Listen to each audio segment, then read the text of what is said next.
মানুষের এই সংসারে জীবনযাপন করার জন্য কিছু জিনিসের প্রয়োজন পড়ে। এমন কিছু আবেগ, এমন কিছু বস্তু আছে যেগুলো তার প্রয়োজন হয়। কিন্তু সবথেকে বেশি যে জিনিসটা তার প্রয়োজন হয় সেটা হলো সম্মানের। আমাদের ভালো লাগে যখন কেউ আমাদের সম্মান করে। আমরা কাউকে সম্মান করলে তারও সেটা ভালো লাগে। কিন্তু আপনি দেখবেন যে সংসারে বেশিরভাগ মানুষ দুটি মাপদণ্ডের ভিত্তিতে সম্মান করেন, হয় বয়স দেখে করেন বা উপার্জন দেখে, অর্থাৎ সেই ব্যক্তি কতটা উপার্জন করেন। এবার ভেবে দেখুন, এটা আবশ্যক নয় কারোর বয়স যদি বেশি হয় তার বুদ্ধিও ততটাই বেশি হবে। আবশ্যক এটাও নয় যে কোনো ব্যক্তি যদি অত্যন্ত ধনী হন বা তার মনও নির্মল হবে বা তিনি সৎকর্ম করবেন বা এমন কোনো কর্ম করবেন যাতে উনি সম্মান লাভ করতে পারেন। হতে পারে উনি ধনী কিন্তু দুশ্চরিত্র। সেই জন্য বয়স বা উপার্জন দেখে কোনো ব্যক্তিকে সম্মান করবেন না। কর্ম দেখুন। যদি গভীরভাবে ভেবে দেখেন তাহলে দেখবেন যদি কোনো মানুষ কোনো সৎকর্ম করেন তাহলে তার প্রতি হৃদয় থেকে সম্মান জাগ্রত হয়। এটাই হলো সেই সম্মান যা অর্জন করতে হবে। বয়স আজ আছে, কাল আরো বৃদ্ধি পাবে। উপার্জন আজ আছে, কাল সেটা কমে যেতেও পারে। কিন্তু যদি আপনি নিরন্তর শুভকর্ম করতে থাকেন তাহলে আপনি মৃত্যুর পরেও অমর হয়ে থাকবেন। আসুন আমার সাথে ভালোবেসে বলুন, রাধা রাধা। পাপ এবং পুণ্য, এই দুই হলো সংসারের এমন দুই বিন্দু যাকে কেন্দ্র করে এই সংসারের চক্র ঘুরতে থাকে। আমরা যদি কোনো কর্ম বিচার করি হয় পুণ্য নয় পাপের দৃষ্টিভঙ্গি দিয়ে, এটা হয় পুণ্য না হলে পাপ। কিন্তু এই পাপ এবং পুণ্য এই দুই নির্ভর করে প্রত্যেক মানুষের ওপর, তার চিন্তাধারা, তার পরিস্থিতির ওপর। ধরুন এমন একজন মানুষ যিনি অনেক দিন ধরে বনে পথ হারিয়েছেন, অনেক দিন হয়তো উনি কোনো খাবার খাননি। এবার এমন পরিস্থিতি চলে এসছে যে এবার যদি উনি খাবার না খান তাহলে হয়তো জীবিতই থাকবেন না। আর এমন অবস্থায় ওনার সামনে যদি কোনো প্রাণী আসে তাহলে তাকে শিকার করা, এটা কিন্তু তার কাছে পাপ নয়, এটা তো জীবিত থাকার একমাত্র উপায়। এটা তার কাছে পুণ্য সম। আর যদি আমি এমন একজন ব্যক্তির কথা বলি যিনি সরল, যিনি একটি সুখী, শান্ত, সুরক্ষিত জীবনযাপন করছেন, তার কাছে কিন্তু এটা পাপ। এইরকমই এই সংসারে ভিন্ন ভিন্ন পরিভাষা আছে পাপ এবং পুণ্যের। তার মধ্যে যদি আমি আপনাকে একটি সরল পরিভাষা দিই, সেটা হলো জীবনে যখনই কোনো কর্ম করবেন সেটা নিয়ে একটু ভেবে দেখুন যে এই যে কাজটা আমি করছি তার ফলে এই যে অন্য মানুষেরা আছেন এই সংসারে তারা কি দুঃখ পাবেন? যদি তারা দুঃখ পান তাহলে সেটা পাপ। যদি আপনি এমন কোনো কর্ম করেন যার ফলে অন্যরা প্রসন্নতা লাভ করেন, তাদের মুখে হাসি ফুটে ওঠে, যদি তারা প্রেরিত হন, জীবনে সামনে এগোতে পারেন, তাদের বিকাশ হয়, তাহলে এটা হলো পুণ্য। তাই জীবনে সবসময় পুণ্য করতে থাকুন আর আমার সাথে ভালোবেসে বলুন, রাধা রাধা। অনেক সময় আমরা জীবনে অনেক মানুষকে এমন বলতে শুনে থাকি যে আমি অসফল হয়েছি কারণ আমার সময় ভালো যাচ্ছিল না। আমি এই জিনিসটা লাভ করতে চাইছিলাম কিন্তু করতে পারলাম না কারণ আমার সময়টা ভালো যাচ্ছিল না। আমি আমার জীবনে ওই মহান কাজটা করতে চাইছিলাম কিন্তু করতে পারলাম না। কেন? কারণ আমার সময়টা ভালো যাচ্ছিল না। কিন্তু যে মুহূর্তে ভালো সময় আমার জীবনে আসবে আমি সব কিছু প্রাপ্ত করব। এমন প্রায় প্রত্যেকেই বলেন। আসুন একটা কথা বোঝা যাক। একজন মালিকে দেখুন, সে প্রত্যেক দিন গাছের সেবা করে, তাকে জল দেয়, তার যত্ন আত্তি করে। কেন? প্রত্যেক দিন সেই গাছ ফল দেয় না। সঠিক সময় এলে তবেই সেই গাছ ফল দেয়, কিন্তু প্রত্যেক দিন মালি তার সেবা করে, তাকে যত্ন করে। শুধুমাত্র তখন করে না যখন সেই গাছ ফল দিতে সক্ষম। আর যদি মালি গাছের যত্ন প্রতিদিন না করে তাহলে হয়তো সেই গাছ ফল দিতেই পারবে না। এটাই হলো আমাদের জন্য একটা শিক্ষা। যখন সময় আমাদের জন্য অপেক্ষা করে না তখন আপনি সময়ের জন্য কেন অপেক্ষা করছেন? ভালো সময়ের জন্য অপেক্ষা করবেন না, ভালো এবং শুভ কর্ম দ্বারা ভালো সময়কে নিজের কাছে টেনে আনুন। নিরন্তর কর্ম করুন, পরিশ্রম করতে থাকুন, শুভ সময় আপনা থেকেই আপনার কাছে আসবে। আসুন আমার সাথে ভালোবেসে বলুন, রাধা রাধা। বনস্পতি ফলনের জন্য আমাদের কিসের প্রয়োজন পড়ে? একটু ধরিত্রীর, একটু পরিশ্রমের, আর একটা বীজের। এবার যদি মানুষের কথা বলি, তাহলে এখানে ধরিত্রী হলো মানুষের এই জীবন, যেখানে মানুষ নিজের ইচ্ছের ফল ফুল ফলন করতে চায়। পরিশ্রম হলো আমাদের কর্ম, আর বীজ হলো আমাদের নির্বাচন। আমাদের বেছে নিতে হবে যে আমরা কি বপন করব, আম নাকি ফণি মনসা। এর মধ্যে আমরা কি পেতে চাই? রসালো ফলের ফলন চাই নাকি কাঁটার ফলন চাই, তা আমাদের উপর নির্ভরশীল। কিন্তু একটা কথা ঠিক, লক্ষ্য যেমনই হোক না কেন, জীবন যেমনই হোক না কেন, যদি আপনি লক্ষ্যের দিকে এগোতে থাকেন, তাহলে কর্মের সাথে খামখেয়ালি আচরণ করতে পারবেন না। যদি আপনি এমন করেন, তাহলে এটা আপনাকে একটা অনুচিত লক্ষ্যে পৌঁছে দেবে, সেটা কিন্তু নিশ্চিত। সবসময় এটা মনে রাখবেন, কর্মের সাথে খামখেয়ালি হবেন, অর্থাৎ কর্মফলও আপনার সাথে খামখেয়ালি হবে। তাহলে নিষ্ঠার সাথে কর্ম করতে থাকুন আর নিজের লক্ষ্যকে প্রাপ্ত করুন। আর আমার সাথে ভালোবেসে বলুন, রাধা রাধা। অগ্নি চতুর্থ তত্ত্ব, সব থেকে বেশি গুরুত্বপূর্ণ, কিন্তু তার থেকেও বেশি ভয়াবহ। কখনো অগ্নিকে নিয়ন্ত্রিত রূপে উনুনে জ্বলতে দেখেছেন? এই অগ্নি আমাদের খাবার বানাতে সাহায্য করে, যা আমাদের শক্তি প্রদান করে। কিন্তু এই অগ্নি যখন বিচলিত হয়ে, অনিয়ন্ত্রিত হয়ে কোনো বনের আগুন হয়ে ওঠে, তখন মহা বিনাশ ঘটে যায়। আপনারই অন্তরের ঊর্জা হলো এই অগ্নি। এটা আপনার শক্তিও, আপনার ক্রোধ।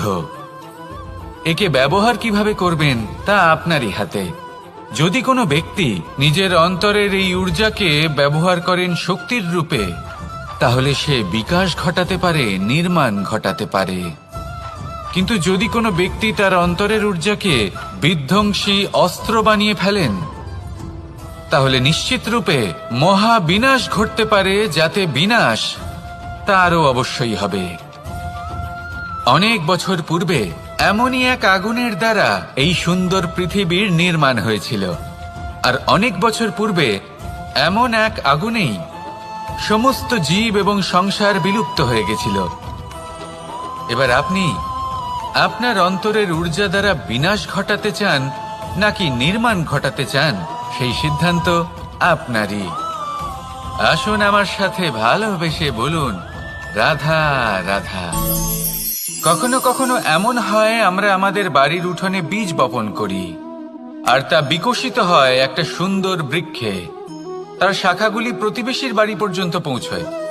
ফলের বর্ষণ প্রতিবেশীর বাড়িতেও হয়ে থাকে। আর আমরা ভাবি গাছ আমরা উৎপন্ন করব আর ফল খাবেন আপনারা। এই কেমন কথা হলো? আপনাকে এই কথা বুঝতে হবে যে এসব হলো ভৌতিক বস্তু, সাংসারিক বস্তু। কখনো নিজের বাড়ির বাগানে ভালোবাসার গাছ বপন করে দেখুন। তার শাখাও প্রতিবেশীর বাড়ি পর্যন্ত পৌঁছবে, ফলের বর্ষণ সেখানেও হবে। কিন্তু সেই ফল চাইতে আপনাকে যেতে হবে না, সেই ফল দ্বিগুণ মাত্রায় আবার আপনার কাছেই ফিরে আসবে। তাই নিজের বাড়িতে আর নিজের মনে ভালোবাসার গাছ উৎপন্ন করুন। এই জীবন প্রসন্ন হয়ে বলবে, রাধা রাধা। আকাঙ্ক্ষা কখন লোভে পরিণত হয়ে যায় তা কেউ বলতে পারে না। এবার তার পরিণাম কি হতে পারে তাও আমরা কেউ জানি না। আজ আমি আপনাকে বলছি, কোনো ব্যক্তি সব থেকে বেশি ক্ষতির সম্মুখীন তখনই হয় যখন সে এটা মনে করে যে সে সব থেকে বেশি সুরক্ষিত স্থানে রয়েছে। সে ভাবে যে সে সেখানে সুরক্ষিত রয়েছে। সে তখন অসাবধান হয়ে পড়ে, আর তখনই তাকে জীবনের সবথেকে বড় ক্ষতির সম্মুখীন হতে হয়। নিঃস্ব হয়ে যাওয়ার পরিস্থিতি কোনো মানুষের জীবনে তখনই আসে যখন তার কাছে প্রচুর সম্পত্তি থাকে এবং সে তার থেকেও অনেক বেশি সম্পত্তি অর্জন করতে চায়। সেই অনেক বেশি সম্পত্তি অর্জন করার চেষ্টায় সে এমন কিছু করে বসে যার ফলে তাকে সমস্ত সম্পত্তি হারাতে হতে পারে। একজন রচনাকার নিজেই নিজের প্রতিভা একদম শেষ করে দিতে পারে যখন সে অনেকগুলো কাজ নিজের কাঁধে নিয়ে নেয়। একটা গুরুত্বপূর্ণ কথা সবসময় মনে রাখবেন, আজ আপনি যেখানেই থাকুন না কেন, যেমনই যে কোনো স্থানেই থাকুন না কেন, এর পেছনে আপনার আকাঙ্ক্ষার একটা বিশাল ভূমিকা রয়েছে। কিন্তু মনে রাখবেন, আপনাকে শিখতে হবে যে কখন আর কিভাবে নিজের উচ্চাকাঙ্ক্ষাগুলিকে লাগাম পরাতে হবে, কারণ এটা অত্যন্ত আবশ্যক। তাই আসুন আর আমার সাথে ভালোবেসে বলুন, রাধা রাধা। রাত্রে আমরা সুখ নিদ্রা লাভ করি, আমরা স্বপ্ন দেখি, ভবিষ্যতের পরিকল্পনা করি, খুব ভালো লাগে। সকালে যখন চোখ খুলি, নিদ্রা ভঙ্গ হয়, স্বপ্ন সেইখানেই ভেঙে যায়, আর তারপর আমরা আমাদের রোজকার জীবন যাপন করি। স্বপ্ন হয়তো মানুষ রাতের বেলায় দেখেন, কিন্তু সেটাকে সার্থক দিনের বেলাতেই করতে হয়। রাতে মধুর বাতাসের নিচে কোমল শয্যায় শুয়ে মাতার গলায় মিষ্টি গান শুনতে শুনতে নিদ্রায় আচ্ছন্ন হওয়া, স্বপ্ন দেখা, ভবিষ্যতের পরিকল্পনা করা বড়ই সরল।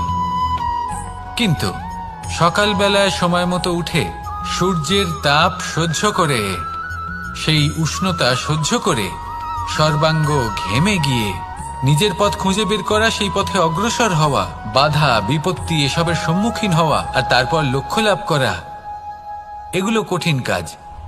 এ হলো অত্যন্ত কঠিন কাজ।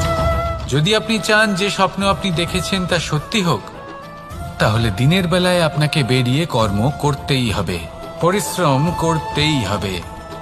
মনের এই চক্ষু দিয়ে স্বপ্ন দেখা সম্ভব, কিন্তু যদি আপনি বুঝতে পারেন যে এই স্বপ্নই হলো আপনার লক্ষ্য, তাহলে তাকে সার্থক করতে শুধুমাত্র পরিশ্রম দ্বারাই করতে হবে। তাহলে পরিশ্রম করুন আর আমার সাথে ভালোবেসে বলুন, রাধা রাধা। মানুষের জীবনে তিনটি গুণ অত্যন্ত প্রয়োজনীয়: শ্রদ্ধা, বিনম্রতা, যোগ্যতা। যদি জ্ঞান লাভ করতে চান তাহলে শ্রদ্ধার প্রয়োজন, যদি মান লাভ করতে চান তাহলে স্বভাবে বিনম্র হওয়া প্রয়োজন, আর যদি মনোবাঞ্ছিত স্থান লাভ করতে চান তাহলে যোগ্যতার প্রয়োজন। বিষয়টা সহজ। শ্রদ্ধা আপনাকে জ্ঞান দেবে, নম্রতা আপনাকে মান, আর যোগ্যতা উচিত স্থান দেবে। কিন্তু যদি আপনি এই তিনটি গুণ সম্মিলিত করেন, তাহলে এমন কিছু লাভ করবেন যা এই সব কিছুর থেকে অনেক ঊর্ধ্বে। সম্মান।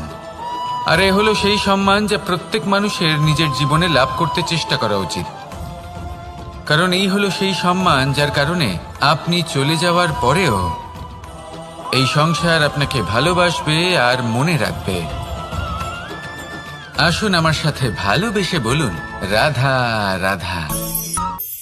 আমরা সবাই প্রত্যেকদিন পরিশ্রম করি, কিন্তু আমাদের মনে কখনো না কখনো এই প্রশ্ন অবশ্যই আসে যে সবসময় জীবনে অগ্রসর হওয়ার জন্য সেই পথে কি চলা উচিত যেটা পূর্ণরূপে সুরক্ষিত, নাকি এমন পথেও চলা উচিত যে পথে একটু সংকটও আসতে পারে। এবার আমি আপনাদের বলবো যে বিকাশ কিভাবে হয়। ছোট্ট একটা উদাহরণ দিই বিকাশের। আমরা ছোটবেলায় কিভাবে হাঁটতে শিখি। যখন আমরা শিশু অবস্থায় থাকি তখন আমরা একটি পা মাটিতে রাখি, দ্বিতীয় পাটি আমরা শূন্যে উত্তোলিত করি, তারপর সেই পা আমরা আবার মাটিতে রাখি আর তার উপর ভিত্তি করে আমরা আবার অন্য পাটা ফেলি। ঠিক এভাবেই আমরা হাঁটতে শিখে যাই। এবার এক্ষেত্রেও আমরা ছোট্ট একটা ঝুঁকি নিই, আর সেটা হলো যে আমরা পাটি শূন্যে উত্তোলিত করেছি। এতে বিপদ হলো এটাই যে আমরা ভুল করে নিজের ভারসাম্য হারাতে পারি, পড়ে যেতে পারি। অনেকবার পড়েও যাই, কিন্তু তারপরে কি হয়, আমরা আবার উঠে দাঁড়াই আর চলতে শুরু করে দিই, আর ঠিক এভাবেই আমরা হাঁটতে শিখে যাই। এমন জীবনেও হয়। জীবনেও এইভাবেই কর্ম করতে থাকুন। এমন কিছু কর্ম করলেন যার ফলে বিপদ আসতেই পারে, পরাজয় হতেই পারে, কিন্তু সেটা পার করলেই বিকাশ সম্ভব। তাই কর্ম করতে থাকুন আর আমার সাথে ভালোবেসে বলুন রাধা রাধা। আমাদের নিজেদের ভাবনা চিন্তাই জীবনের পথে অগ্রসর হতে বাধা দেয়। আমাদের চিন্তা ভাবনা আমাদের সীমাবদ্ধ করে দেয়। আমরা প্রত্যেক দিন পরিশ্রম করি, কিছু দেখি, কিছু লাভ করি, কোনো একটা স্থানে পৌঁছই, আর একটা সময় পরে মনে কেমন যেন একটা ভাবনা উৎপন্ন হয় যে আর কত দেখব, এত কিছু তো দেখে নিলাম, এত কিছু তো লাভ করলাম, এত সাফল্য অর্জন করলাম, আর কত লাভ করব। আর সেখানে আমরা থেমে যাই। এটা হয় আমাদের ভাবনার সীমাবদ্ধতার জন্য। কিন্তু যদি জীবনের কথা বলি, জীবন যদি আপনাকে সেই স্থানে পৌঁছে দেয়, তাহলে তার পরবর্তী পথটাও জীবন আপনাকে নিশ্চিত রূপেই দেখাবে। প্রয়োজনটা হলো সেই পথটা দেখার এবং সেই পথে অগ্রসর হওয়ার। আর যেটা আমাদের জীবনযাত্রার সাথে হয়, সেটা জীবনের সাথে এবং আত্মার সাথেও হয়ে থাকে। আমরা জীবনে প্রগতি লাভ করি, বিকাশ লাভ করি, কিন্তু একটা সময় পরে আমরা থেমে যাই। আমাদের সেটাই করলে চলবে না। এই জীবনযাত্রা, প্রগতি, বিকাশ, এই সব কিছুর সমাপ্তি তখনই সম্ভব যখন জীবন সমাপ্ত হবে। তাই নিজেকে বাধা দেবেন না, নিজের জীবনের উদ্দেশ্যকে সীমিত করবেন না। সামনে অগ্রসর হতে থাকুন আর আমার সাথে ভালোবেসে বলুন রাধা রাধা। জীবনের যাত্রাপথে সবথেকে বেশি গুরুত্বপূর্ণ হলো সম্পর্ক, কারণ এই সম্পর্কগুলো আমাদের সেই ব্যক্তির সাথে পরিচিত করায় যাদের হাত ধরে আমরা এই জীবনযাত্রার পথে অগ্রসর হই। এবার এই সম্পর্কে আপনার কথাবার্তা, আপনার ব্যবহার, এটা অত্যন্ত গুরুত্বপূর্ণ। তাই প্রশ্ন হলো, যাদের সাথে আমাদের এই সম্পর্ক গড়ে উঠেছে তাদের প্রতি আমাদের আচরণ কেমন হওয়া উচিত, তাদের সাথে কেমনভাবে কথা বলা উচিত।